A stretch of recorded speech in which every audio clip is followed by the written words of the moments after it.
Ampifaliana indray ry havana no ionana amintsika rehetra eto ampanarana ny fandarana mana isanandro ary de mirary ny fitahiny tompo mandrakariva ho anao eo amin'izany fiarahana amin'ny sakafo ny tenin'Andriamanitra izany. Alohan'ny amakintsika ny Salamo 4:7 dia tsara raha mbola miara-mivavaka aloha isika. Andriamanitra raina io, misaotra anao zahay noho ny fahafantaranay, fa raha vao misoka bava izahay de fa miaino ianao. Atolotra ianao ny dera sy ny laza ary ny voninahitra, fa na de tsy mendrika tokoa izahay dia ianao nefa nanokatra ny varavaran'ny lanitra ho anay, azahoanay miresaka aminao, azahoanay midinika aminao. Misaotra anao zahay noho ny teninao ampelatananay, misaotra anao zahay noho ny famonjena ao amin'i Kristy Jesosy tomponay. Eny, misaotra anao zahay noho ny anananay fotoana azahoanay mianatra ny teninao sy mandinika ny teninao. Mangataka aminao zahay ray eo, anio indray raha iara-mandinika zany teninao zany zahay, de hitondra fahazavan-tsaina ho anay zany teninao zany, hitondra hery ho anay, hitondra fahalalana vaovao anay, hanitsy ny fiainanay hifanaraka amin'ny sitraponao, hifanananay ny fiainana mandrakizay eo amin'i Kristy Tompo, nefa ilainay Tompo ny miaina ao anatin'izany fiainana mandrakizay zany eto amin'izao tontolo zao misy anay. Ampio zahay amin'ny alalan'ny teninao, ahatakatra izay tianao ambara mba ho fanely ny tongotra sy fanazavana ny lalanay tokoa ny teninao. Amin'ny anaran'i Jesosy tomponay, ray malalanay io, no anaovanay izany vavaka izany. Amen. Salamo 4:7 manomboka amin'ny 1 ka hatramin'ny 9 no vakitsika anio. Ary ny fanontaniana avalentsika dia ny hoe inona ny fantatra ny amin'Andriamanitra, ambarany tenin'Andriamanitra eto, ary inona ny toetra tsara lay tahaka, inona koa ny tsy tokony atao. Vakintsika ary ny Salamo 4:7 andininy voalohany ka hatramin'ny 9:40. Amin'ny anaran'ny Tompo no makitsika izany. Ny sofinay no nandrenesanay Andriamanitro, ny razanay nilaza taminay, ny asa nataonao tamin'ny androny de tamin'ny andro fahiny. Ny tananao no nandroahanao ny firenen-tsamy hafa, fa izy kosa nampitoerinao. Efa nampahorianao ny firenena maro, fa izy kosa nataonao mahafy ny tany. Fa tsy ny sabany no nahazony ny tany, ary tsy ny sandrony no namonjy azy, fa ny tananao ankavanana sy ny sandronao ary ny fahazavan'ny tavanao, satria efa sitrakao izy. Ianao de ianao no mpanjakako, Andriamanitro, mandidifa amonjenao an'i Jakoba. Ianao no hanosehanay ny fahavalonay, ny anaranao no antsahanay izay mitsangana hamely anay. Fa tsy ny tsipikako no itokiko, ary ny sabatro tsy ahavonjy ahy.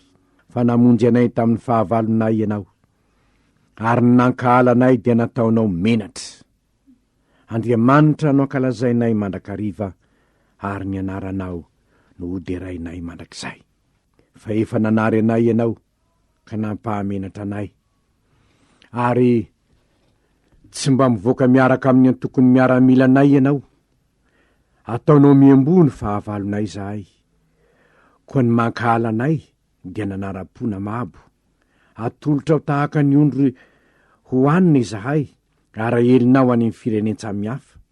Mivarotra ny olonao, tsy vola tsy areny ianao, ka tsy mahazo tombony amin'ny vidiny. Ataonao fandatsan'ny olona miray monina aminay izahay, dia fanakora sy faneson'izay manodidina anay. Ataonao ambety teny amin'ny firenen-tsamy hafa izahay, dia tsy fiandoha amin'ny olona maro. Tsaroko mandrakariva ny fahafahamboninahitro, ary efa manafitra ny fangayaizako, noho ny feon'ny mpanaratsy sy ny mpanamavo, noho ny fahavalo sy ny mpamaly ratsy. Ray masino manamasinana amin'ny fahamarinana, fa ny teninao ny fahamarinana.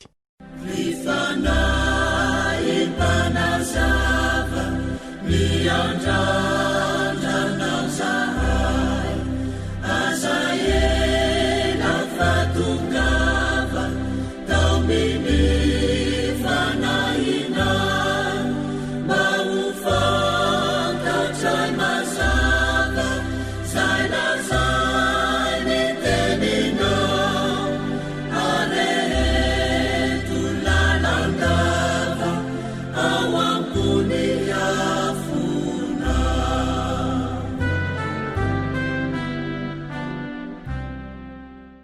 inona ny fantatra ny amin'Andriamanitra. Raha ny andininy voalohany am'ty salamo ity no diniantsika, andininy voalohany ka hatramin'ny andininy fahavalo, dia mampiseho ilay Andriamanitra mitahy ny zanak'Israely no hitatsika. Andininy voalohany ka hatramin'ny andininy fahavalo. Ary iza ny nanambara izany tamin'ny mpanoratra ny Salamo? Iza ny nanambara izany? Hoy izy hoe, ny razanay nilaza taminay, ny asa nataonao tamin'ny androny de tamin'ny andro fahiny. Ny razanay nilaza taminay. Ny zavatra mampalahelo ry havana dia ny tsy filazan'ny ray aman-dreny ny tantara mpiainan'ny razany, ka manadino izany ny zanaka tsy mahalala izy. Am'izao fotoana zao ohatra, raha manontany aho zao hoe firy amin'ny ankizy re ny mahalala ny tantaran'ny dadabeny, ary ahoana tsy fantany zany. Am'izao fotoana zao ny zavatra misy dia betsaka ny tsy mahalala na de ny tantarany dadabeny fotsiny ihany aza, ary misy azaka izy tsy mahalala ny rainy akory. Izany anie de manambara fa miasimba ny taranaka, satria ny razana tsy milaza, tsy mampita amin'ny zanany ny tantarany teo aloha. Eto nefa ny zavatra hitatsika dia ny mpanao salamo dia milaza mihitsy hoe ny razanay nilaza taminay, ny asa nataonao tamin'ny androny. Ny zavatra mampalahelo ry havana raha mijery ny tantara ny firenena isika, raha mijery tantara fotsiny isika, dia tsy de lazaina loatra ny asan'Andriamanitra teo amin'ny tantara ny firenena. Tsy de lazaina loatra zany. Ny asan'olo malaza lazaina, rano nananao an'izao, rano nanahavitan'izao, rano na ny ratsy zany na ny tsara, na ny malaza ratsy na ny malaza tsara, lazainy zany. Fa hadinon'io ilay Andriamanitra ny tantara. Eto ny mpanao salamo dia nilazan'ny razany hoe ny antsika neka izao hoe Andriamanitra neny nanao ny ase, Andriamanitra neny nanatanteraka ny tahak'izao sy ny tahak'izao hoe. Mino zany ve sika? Eto amin'ny tantaran'ny Madagasikara, raha mijery ny tantaran'ny Madagasikara sika, mba hitan'ny malagasy ve ny asa ataon'Andriamanitra eto amin'ity firenentsika ity? Mpanao salamo eto de milazany hoe izao avy no nataon'Andriamanitra, ny tananao no nandroahanao ny firenen-tsamy hafa, fa izy kosa nampitoerinao. Nampahorinao ny firenena maro, fa izy kosa nataonao mahafeny tany. Inona moa no tiano lazaina am'izany? Ny fomba nentin'Andriamanitra nanolotra ny tany Kanana ho an'ny zanak'Israely. Fa taniniza tokoa moa io tany Kanana io? Taniniza nga izy io? Moa ve tany zanak'Israely izy io? Tsy taniny ene io e. Tsy taniny io, fa tany nomen'Andriamanitra azy. Satria Andriamanitra raha vao nampanantena tamin'ny Abrahama de hoe miainga miala amin'ny taninao sy ny havanao any amin'ny tany zay asehoko anao, de ahatonga anao firenena lehibe aho, hitazy manisy soanao aho. Ary Andriamanitra mihitsy nampanantena ny Abrahama fa homeny ho azy sy ny taranany ny tany zay itarian'i Jehovah Andriamanitra azy. De zao manko ny voalaza hoe de nandeha Abrahama arak'izay nolazain'i Jehovah taminy, ary Lota koa niaraka taminy. Ary efa 570 taona Abrahama raha niala tao arany izy, ary Abrahama nitondra saray vadiny sy Lota zana-dralany mba mifananany rehetra zay noariny niala tany arana, de niaingy izy reo akany amin'ny tany Kanana ka tonga tany amin'ny tany Kanana izy. Io tany Kanana io de Andriamanitra mihitsy nanome azy ho an'ny Abrahama. Hany ka rehefa nijanona tany amin'ny tany Egipta nandritry ny 700 taona mahery, ny taranak'Israely, ny taranak'i Abrahama, de nentin'Andriamanitra niverina tany amin'io tany io ndray izy. Ary tam'izany fotoana zany nefa de fa nisy ponina ndray tao, ary reo ponina reo hitatsika ao amin'ny Josoa 7 reo ponina reo: Kananita, Etita, Ivita, Perizita, Girgasita, Amorita, Jebosita. izany no narany mponina tao, ary ireo olon'ireo no tantarain'ny razamben'ny zanak'Israely tamin'ny taranany. Ary de zao fantatry ny mpanoratra ny Salamo zao hoe ny tananao ny nandroahanao re firenen-tsamy hafa ireo. Izy nampahorianao no roahanao fa ny zanak'Israely kosa nampitoerinao. Ary reo zanak'Israely reo de ambarany andininy 7 hoe raha nandrokan'ireo vahoaky reo izy tsy ny sabany na ny sandriny no nahareseny an'ireo fahavalo reo, fa ny tananao ankavanana sy ny sandrinao ary ny fahazavan'ny ny tavanao. Izany nahatonga azy reo mpandrisy. Ry havana, inona ny toetra tsara tokony alay tahaka am'izany? Ny azahoanao mijery ny asan'ny tanan'Andriamanitra teo amin'ny tantara ny firenena, mba hahatonganao hanome voninahitra an'Andriamanitra. Arakaraky ny afantaranao ny asan'Andriamanitra, ny fijerenao ny asan'ny tanan'Andriamanitra teo amin'ny firenena, de hanome voninahitra an'Andriamanitra ianao, ary hahatonga ny taranaka ty aoriana koa hanome voninahitra an'Andriamanitra, tahaka zao ataon'ny mpanao Salamo zao. Ianao de nao ihany Andriamanitra no nahavitan'izany rehetra zany. Ry havana, moa mba mandinika ny asan'Andriamanitra eto amin'ny firenena ve isika? Mandinika ny asan'Andriamanitra eo amin'ny fiainanao manokana ve ianao? Ny asa nataon'Andriamanitra eo amin'ny fiainanao manokana, teo amin'ny fiainan'ny fianakavianao, teo amin'ny fiainan'ny firenenao, mba mandinika izany ve isika? Ny tsy fandiniana izany de mahatonga ny tena ieboebo, izahozaho, hevitra ny tena ho izany tahaka an'izao sy tahaka an'izao.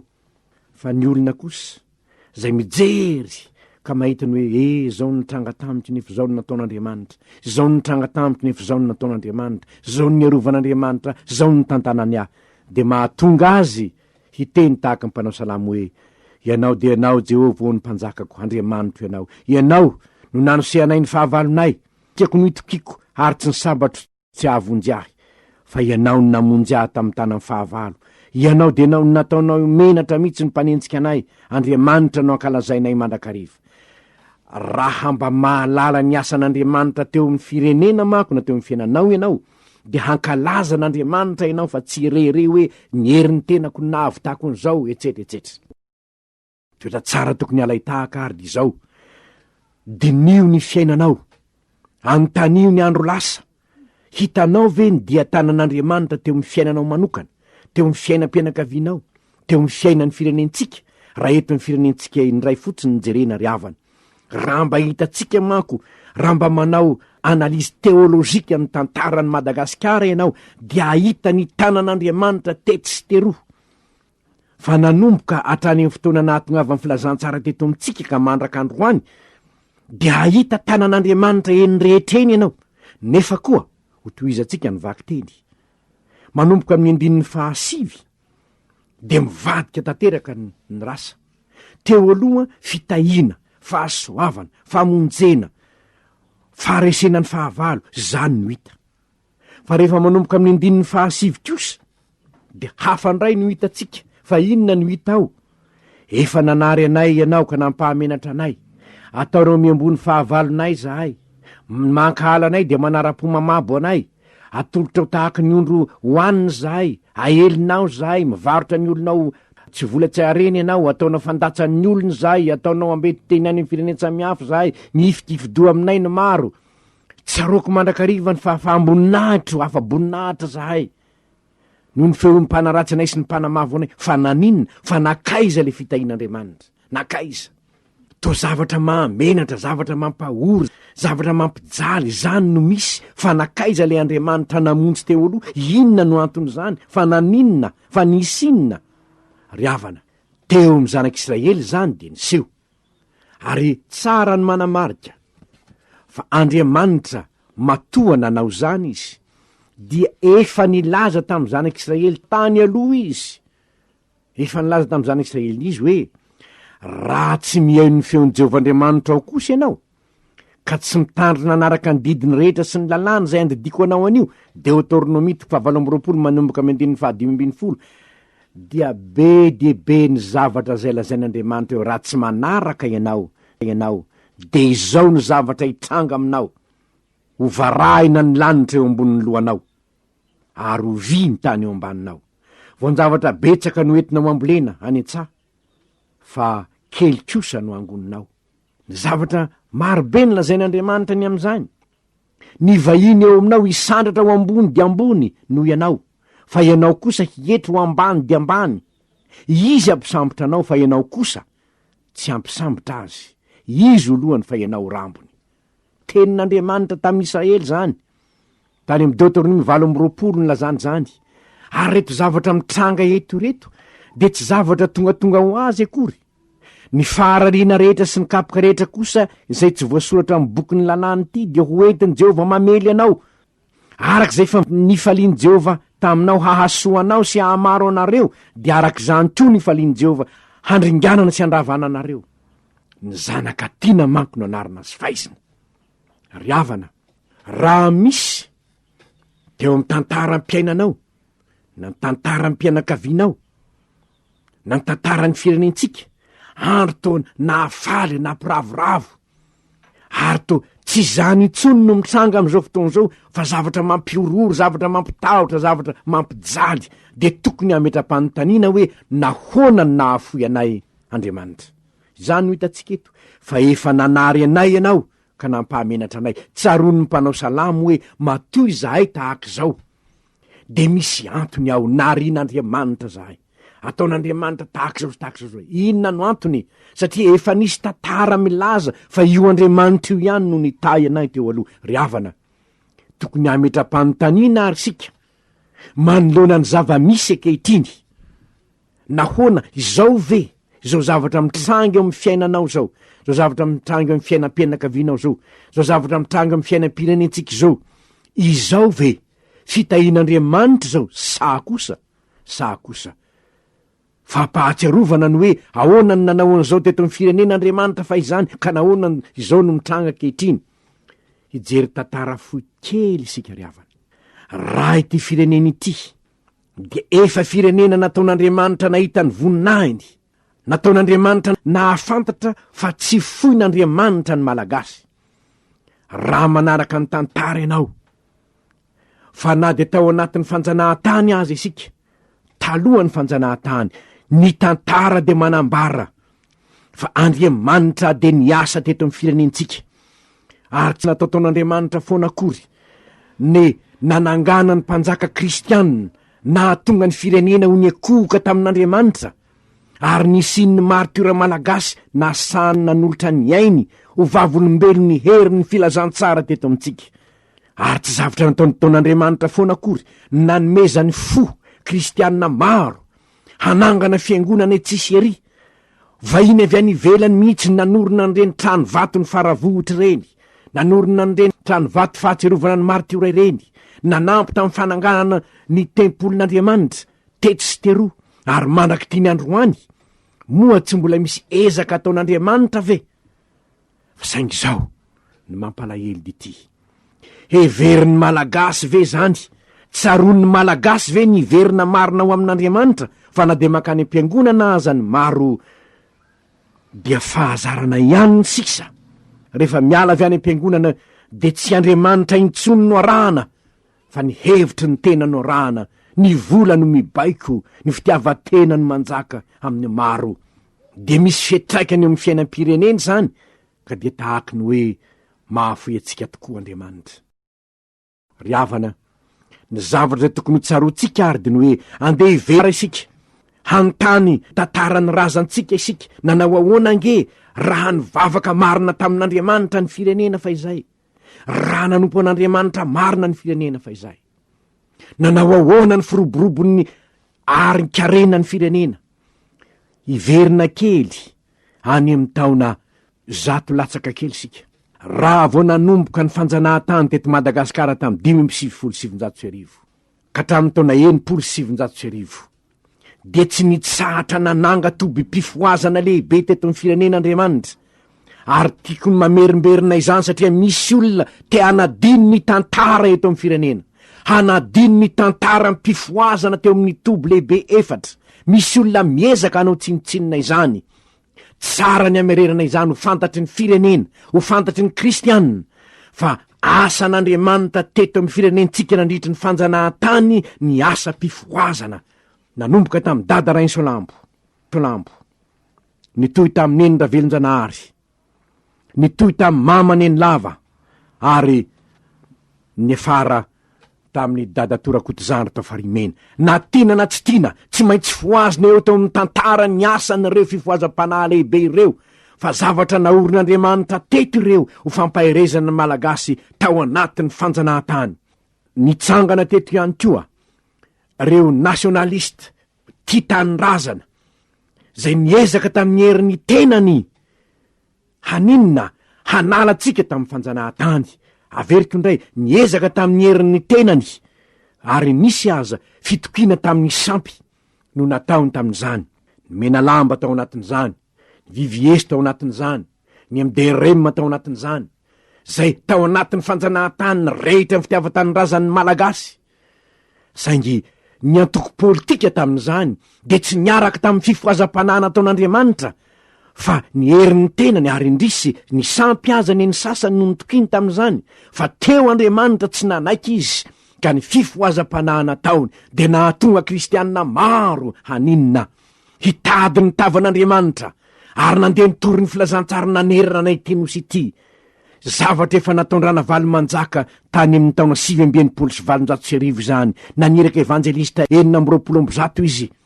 420 navoaka teo anaty rova hitory ny filazantsara manerana an'ity Madagasikara ity. Inona ny antony? Aorina eto ny fanjakan'Andriamanitra, ary izany ny tia nampahafantarina ny taranaka ty aorina. Efa naorina eto ny firenentsika ny fanjakan'Andriamanitra, ka nanana ny tempolony teo manjaka miadina ilay Andriamanitra ny Baiboly.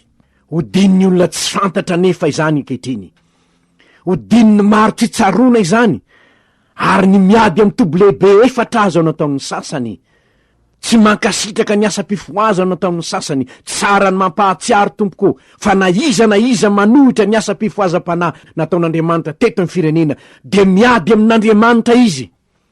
Fa tsy olombelona ny nanangana an'izany, fa Andriamanitra ny nanangana azy. Ary adidiny tsirairay ny mandiny teny anontanio ny andro lasa. Fa rehefa tsy nanan-kerintsony ny hery politika tamin'ny taona 1770, ny asa-pifoazana no sisa teto amin'ny firenena, nampahery ny fon'ny malagasy, ary nitaraina tamin'Andriamanitra, napakatra ny fivavahana tamin'Andriamanitra isan'andro, feno vavaka ny lanitra gasikara. Inona ny zava-nisy azontsika tsy nisy raha latsaka neny fahaleovanteny, ary de hitatsika ny fitahian'Andriamanitra, fa ny tombo ny arikarena. Ary raha mijery isika reny route nasionala rehetrarehetra reny, dia tamin'ny andro ny fahaleovantena tany amin'ny taona 100 nanomboka tamin'ny taona 100 reny rehetra reny. Ary zany indrindra ny tokony hotsarovantsika, fa ny herin'ny asa-pifohazam-panahy teo amin'ny fiangonana no nahatonga n'Andriamanitra namaly ny vavaka, ka nahatonga antsika nahazo ny fahaleovantena lavon'ny olona sasany zany. Fa izany ny marina ry kristianina, ary tokony harangaranga ho fantatry ny firenena izany. Aoka halala zany daholo ny mpitondra rehetra, fa tsy azo adinoina ny tanan'Andriamanitra teto amin'ny firenentsika. Tsy azo adinoina izany, fa ny fanadinoina izany sy ny tsy fanomezam-boninahitra n'Andriamanitra no mahatonga antsika tsy ho tafavoaka. Satria hevitra amin'ny herin'ny tenany rehetra, te hapakatra ny voninahitry ny tenany rehetra, fa tsy hanome voninahitra n'Andriamanitra. Ary izany mahagaga ry havana, raha izao ny tenin'Andriamanitra zay tia nampahafantarina ankehitriny. Matoa Andriamanitra mamela ny firenentsika ho tahaka izao, fa tsy nanandratra azy. Misy zavatra ao, inona no antony? Mila fibebahana ny fanompoatsampy betsaka natao. Andro tokony bebahantsika izao. Ko te hiantso anao aho, na iza ianao mandreza ao, fampiarezam-peo zao, te hiantso anao aho ibebaka isika, fa tsy Andriamanitra akory ny te hampahory antsika, fa rehefa maditra ny zanaka kapohina. Misy tsy manaiky zany, kanefa ny tenin'Andriamanitra hitatsika eto. Fitahina manomboka amin'ny 1 ka hatramin'ny 9, kapoka manomboka amin'ny 7 ka hatramin'ny 9. Tenin'Andriamanitra zany, voasoratra amin'ny Salamo zany. Ary de ho raisitsika hoe Andriamanitra, mendrika ao kapohina tokoa zahay na de nirem-pirenenay aza mbola mivavaka aminao, nefa zay mbola mivavaka amin'ny tendrombohitra, mivavaka amin'ny razana, mivavaka amin'ny fampoatsampy isan-karazany, ary everinay fa izany mahamalagasy, mahajentilisa izany. Raha ny jentilisa moa no anao zany, atao ahoana izy? Fa isika kristianina mihitsy aza ny manaradriany raha ny manao zany, fa avetavetany eo masony Jehova zany ry kristianina, ary zany no antony nananganan'Andriamanitra ny fifohazam-panahy teto amitsika, andeha iverina, andeha ifo amin'ny torimasom-panahy isika, fa mino marimarinao fa mbola mahatoky. Lay ny teny hoe raha ny olona zay natsony amin'ny anarako no avy anetry tena kaivavaka, hitady ny tavako ary ala amin'ny ratsy fanaony, de iainao any an-danitra aho ka mela ny elony ary ahasitrana ny taniny. Ivavaka isika. Misaotranao zay ray eo noho ny famindramponao, misaotranao zay noho ny fitiavanao, fa tsy takatry ny sainay mihitsy ny ahita hoe hay ve ao amin'ny teninao ao ny Israely de nitahinao, fa saingy rehefa niodina taminao izy de niatra ny kapaka ho amin'ny zanaka maditra. Mamindrafo aminay fa maditra zahay Andriamanitra. Tsy mety mitodika ny andro lasa zahay mba hijery ny asanao teo amin'ny firenenay. Mangataka aminao zay mamindrafo ka mamela eloka, ary vonjeo zahay Andriamanitra, fa Andriamanitra ny famindrampo ianao noho ny amin'ny ranony zanakao tao Kalvary mamela ny eloko ny firenenay. Ka tanterao aminay ny teninao hoe raha ny olona zay natsony amin'ny anarako no avy anery tena Fivavaky, hitady ny tavako ary ala amin'ny ratsy fanaony, de iainao ny an-danitra aho ka mela ny elony arana sitrana ny taniny. Amin'ny anaran'i Jesosy tomponay no angatana izany. Amen.